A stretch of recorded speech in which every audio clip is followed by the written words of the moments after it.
आप देख रहे हैं face today news. Face today news को सब्सक्राइब कीजिए, बेल आइकन दबाइए, जिससे मिलती रहे आपको ताज़ा जानकारियां और ताज़ा खबरें। बने रहिए हमारे साथ फेस टुडे न्यूज। खबर मेरठ से। मेरठ के इंचोली में पीडीए पंचायत में पहुंची भारी भीड़। पंचायत में पहुंचे समाजवादी पार्टी के राष्ट्रीय प्रवक्ता राजकुमार भाटी और सपा विधायक व पूर्व कैबिनेट मंत्री शाहिद मंजूर। समाजवादी पार्टी ने 2027 को लेकर तैयारी की शुरू। पीडीए पंचायतों का दौर शुरू हो गया है। इसी को लेकर इंचोली में पीडीए पंचायत का आयोजन किया गया, जिसमें भारी भीड़ देखने को मिली। इस पंचायत में सपा के राष्ट्रीय प्रवक्ता राजकुमार भाटी, हरेंद्र ताऊ, सपा विधायक पूर्व कैबिनेट मंत्री शाहिद मंजूर और अन्य वक्ताओं ने भाग लिया। पंचायत में मौजूद वक्ताओं ने प्रदेश की भाजपा सरकार में बढ़ती बेरोजगारी, महंगाई, दलितों पर बढ़ते अत्याचार और किसानों के सामने आ रही समस्याओं को लेकर चिंता व्यक्त की। किठौर विधानसभा की जनता का मैं शुक्रगुजार हूं।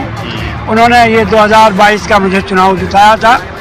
जिस गांव में जिन लोगों की, जिस गांव के लोगों की जो डिमांड है उसको पूरी करने की कोशिश कर रहा हूं। अभी हमारे एक साथी हैं, इंस्पेक्टर थे उसमें मसूरी में, उनको शहीद कर दिया गया था।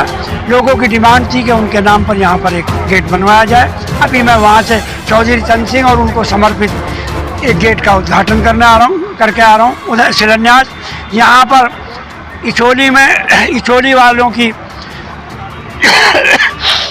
डिमांड है, कोशिश है कि इस इचोली के गांव को स्थापित करने वाले उनके नाम से, और यहाँ जो मौलाना आज़ाद के नाम से एक गेट बनवाया जाए। हमने यहाँ पर मौलाना आज़ाद के नाम से इस गेट का शिलान्यास किया है।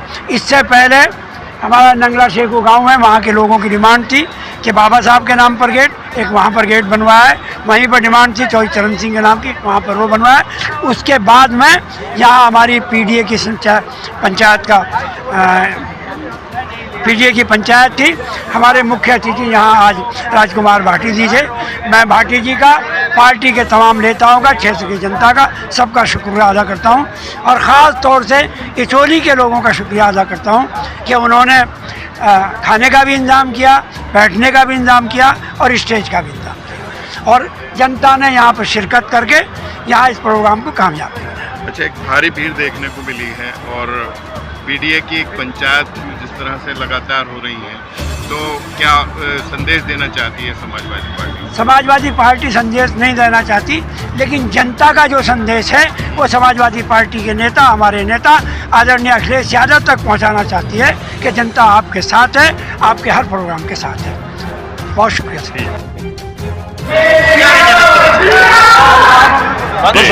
आज क्या कार्यक्रम था इंचोली में जिसमें आप क्या कर रहे हैं? ये क्षेत्र के विधायक, पूर्व मंत्री, समाजवादी पार्टी के वरिष्ठ नेता माननीय श्री शाहिद मंजूर जी के संयोजन में यहाँ पर पीडीए चौपाल हुई है। और पीडीए चौपाल इसलिए समाजवादी पार्टी आयोजित कर रही है क्योंकि जो वर्तमान शासन है, भारतीय जनता पार्टी की सरकार है, वो हर मामले में पिछड़े दलित अल्पसंख्यक के साथ भेदभाव करती है, उनके साथ अन्याय करती है, उनके हक मारती है। चाहे स्कूल में एडमिशन का मामला हो, चाहे नौकरी देने का मामला हो, चाहे पुलिस कार्रवाई का मामला हो। इस सरकार ने गरीबों को बहुत अपमानित किया है और उनका शोषण किया है और पूंजीपतियों की तिजोरियां भरी हैं। तो इन सब मुद्दों को लेकर समाजवादी पार्टी जो 90% पीडीए समाज है उसको एकजुट कर रही है, और वो समाज श्री अखिलेश यादव जी के नेतृत्व पर विश्वास करते हुए समाजवादी पार्टी के साथ आ रहा है। विधानसभा की तैयारी समाजवादी पार्टी 6 महीने पहले शुरू कर चुकी है। अभी दूसरी पार्टियां सक्रिय नहीं हुई हैं। समाजवादी पार्टी ने एक बूथ पर टीमें लखनऊ से भेजी हैं और बूथों का सत्यापन किया, और जहां बूथ मजबूत नहीं थे वहां पर बूथ कमेटियां नए तरीके से बनाई हैं। बूथ कमेटियों का गठन पूरा हो चुका है। अब इनका प्रशिक्षण कार्यक्रम शुरू होगा और प्रत्याशियों के चयन की तैयारी भी समाजवादी पार्टी ने शुरू कर दी है। सर्वे कराए जा रहे हैं और जनवरी से हम प्रत्याशियों के नाम घोषित करने शुरू कर देंगे। कर्मचारी पिट गया तो अब और मत पिटो, एक साथ हो लो। अच्छा, सरकार तो ये कह रही है हमने किसानों के लिए बहुत सारी सुविधाएं दी हैं। वो कौन सी सरकार है? अमेरिका की सरकार है, जापान की सरकार है, चीन की सरकार है, ताइवान की सरकार है, कहाँ की सरकार है जो कह रही? और किससे कह रही? आप ये सवाल लेकर के आ जाते हो, सरकार कह रही है।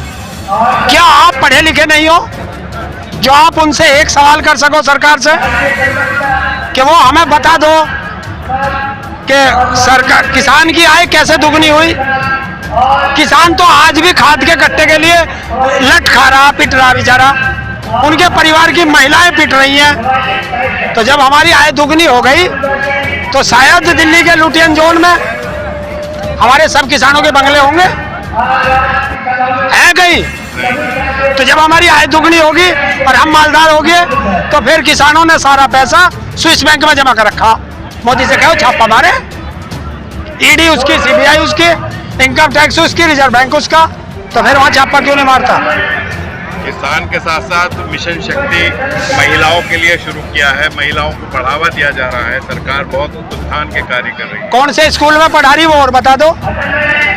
योगी जी को 7 साल 8-9 साल हो गए, कौन सा स्कूल खोला मिशन शक्ति के लिए? और छोटे स्कूल बंद और कर दिए। तो ये मिशन शक्ति है? मिशन अनपढ़ चल रहा है, अनपढ़ रहेगा इंडिया, तभी तो खाकी नहीं कर पाएगा इंडिया। सरकार ने बड़े बड़े रोड बनाए हैं, बड़ी तरक्की हुई है। उस रोड का क्या करूं तरक्की कर रहा है। जिस पे मेरा ट्रैक्टर नहीं जा सकता, तुम्हारी मोटरसाइकिल नहीं जा सकती, तुम्हारा स्कूटर नहीं जा सकता, तुम्हारा 3 व्हीलर नहीं जा सकता, उस रोड का मैं क्या करूं? तो रोड किसके लिए है? पैसे वालों के लिए, तो गरीब का तो है नहीं। सरकार ने अभी और जीएसटी कम की है जिससे बहुत फायदा हुआ यार है। कौन सी विभाग में फायदा हुआ बता? ये बच्चा स्कूल जाता है, पहले अगर 100 रुपए की कॉपी आती थी तो 100 रुपए की कॉपी और 5% जीएसटी, 12% जीएसटी, 112 रुपए, 5 रुपए उसके बनाने का खर्चा, तो कितना हुआ? 117 रुपए 60 पैसे, उस 5 रुपए पे जीएसटी, तो 117 रुपए 60 पैसे। और अब कॉपी पे जीएसटी खत्म और कागज पे जीएसटी 18%, तो 100 रुपए कागज की कीमत, 18% जीएसटी, 118, 5 रुपए उसमें मुनाफा ले लिया, 18 5 23 और 60 पैसे जीएसटी, 123 रुपए 60 पैसे की वो कॉपी पड़ी जो 117 रुपए 60 पैसे की आती थी। तो जीएसटी घटने का फायदा हुआ या नुकसान? विदेशों में भारत का नाम हुआ है, मोदी जी ने हमेशा नाम किया है। कौन से देश में गए आप? कौन से देश में गए? दलाल मीडिया ने दिखा दिया और तुमने वही सवाल हमसे कर दिया। अगर विदेशों में हमारा नाम है तो जब हमारी पाकिस्तान से लड़ाई छिड़ी, कोई एक देश आया क्या हमारे साथ खड़ा है? खड़ा था कोई? मोदी का यार भी नहीं आया। मोदी नाम नहीं ले सकता ट्रंप का, जिसे नु कहता था अब की बार ट्रंप सरकार। तो ये जी हाँ, इस कार्यक्रम में आए जी चोली गांव में, ये पिथौर विधानसभा में हैं, और यहाँ आकर के हमने बहुत अच्छा प्रोग्राम देखा। काफ़ी जनता आई है यहाँ पर जो है, और शायद मंजूर जी भी आए हैं, पूर्व मंत्री, कैबिनेट मंत्री जी, और भी नेता हैं आए हुए हैं। तो बहुत ही तादाद में भीड़ है जी। जिसमें एक बहुत बड़ी तादाद थी हिंदू मुस्लिम सब समाज के लोग दिखाई दिए, क्या कहेंगे? यहाँ पर जो है सभी समाज हैं, और सभी समाज जो है ये चाहते हैं कि अब जो है समाजवादी पार्टी आए, क्योंकि बीजेपी सरकार को तो सब देख ही चुके हैं, क्योंकि ये बहुत अच्छा काम नहीं कर रही। वैसे जो है अफवाह करती है कि ये कर रहे हैं, वो कर रहे हैं, और ये समाज है ये तो बहुत चालाक है, सब जानती है, भोली भाली नहीं है। और ये अब के ये चाहती है समाज के अब के जो है दूसरी सरकार आए, मतलब समाजवादी पार्टी आए। मेरठ से तो ये सब जो है शायद मंजूर जी के लिए चाहते हैं, और जो भी हैं, जो भी यहाँ से खड़े होंगे वो समाजवादी पार्टी के लिए मतलब चाहेंगे, जो भी विधायक खड़े होंगे, और समाजवादी पार्टी के मतलब सब इच्छुक हैं। तो हम ये चाहते हैं कि समाजवादी पार्टी आए, क्योंकि एक हमारा आश्रम जो है मावली गाँव में है, और पूरा ख़त्म कर दिया।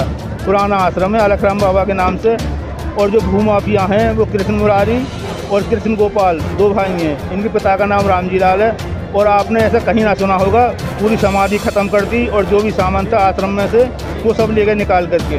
तो हम बड़े परेशान हैं, बहुत मतलब प्रार्थना पत्र दे चुके हैं एसएसपी के लिए और आप मुख्यमंत्री के लिए। और ये समझ लो कि आप ही जाने कि ये कैसी सरकार है।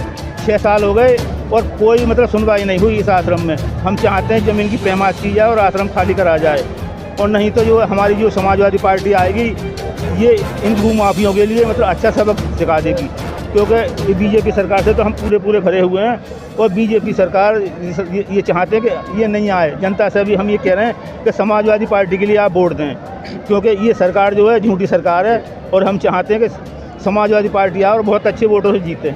धन्यवाद। इंचोली गांव में एक हमारे गांव का मुख्य द्वार का मंत्री जी ने शिलान्यास किया है, और पीडीए पंचायत मंत्री जी ने इंचोली में की है जी। तो इसको लेकर क्या क्या तैयारियां थी, किस तरह से ये शाहिद मंजूर साहब ज़मीन से जुड़े हुए नेता हैं, और ये इंचोली उनका गांव है विधानसभा का, और सभी लोगों ने पूरी विधानसभा के जिम्मेदार लोगों ने यहाँ अपनी उपस्थिति दर्ज कराई है, और हम इंचोली वालों ने सब लोगों का स्वागत किया है, और बहुत शानदार कार्यक्रम। अच्छे प्रवक्ता आए हैं, राजकुमार बाजी हमारे इस प्रोग्राम के मुख्य अतिथि थे, और तमाम हमारे जो संत महात्मा जितने भी हमारे लोग थे, जिम्मेदार लोग थे, हमने सभी लोगों का यहाँ इस्तकबाल किया है, क्योंकि ये प्रोग्राम इंचोली में था, तो जाहिर सी बात है हमारी जिम्मेदारी थी, और बेहद शानदार और बेहद कामयाब कार्यक्रम रहा, और उत्तर प्रदेश में इस कार्यक्रम का संदेश जाए। Thank you.